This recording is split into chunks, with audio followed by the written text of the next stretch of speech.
participants in this gathering today. I represent the ICFI Business School as the director, and it's my privilege, sir, to join you on this fireside chat. All of you are aware that Dr. Jayesh Ranjan is one of the key architects for the IT and ITES sector in Telangana, and he's a name which is synonymous with this sector, and it's truly a privilege to invite you, sir, today to this.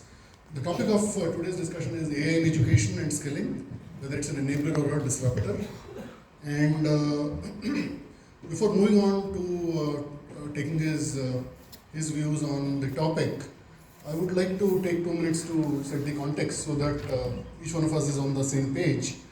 Way back in August 22, I'm referring to 3 years ago now, we saw the announcement of ChatGPT coming on board, and suddenly from nowhere you saw a barrage of people who went on and subscribed to this. They started using this, and 3 years down you have seen such drastic changes taking place on that front, that AI now has become synonymous with the next revolution, and it's something much bigger than the internet.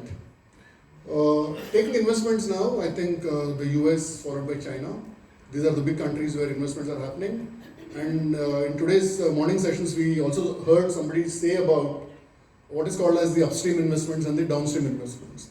And somebody was, I think, Muralidharan sir was talking about what is called the downstream kind of activities that we should be doing.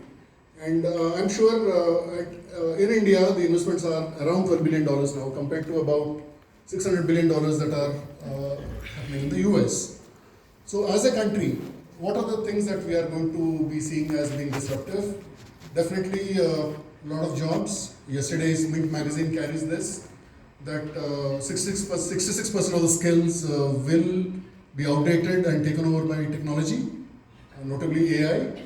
And 1.5 million jobs will be relocated or reassigned.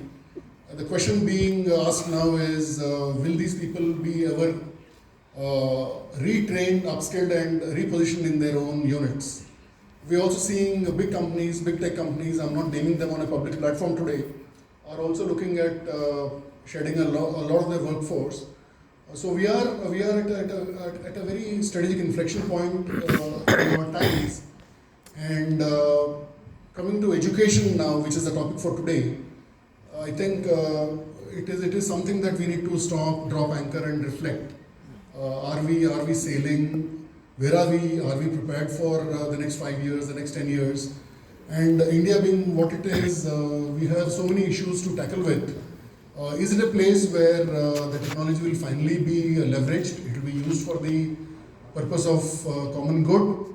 Education being one of those areas where a country's competitiveness is also measured, we are lagging behind significantly compared to other countries, notably China. So with this background, I thought I should begin this conversation today. Sir, we'll begin with the first question now that I had.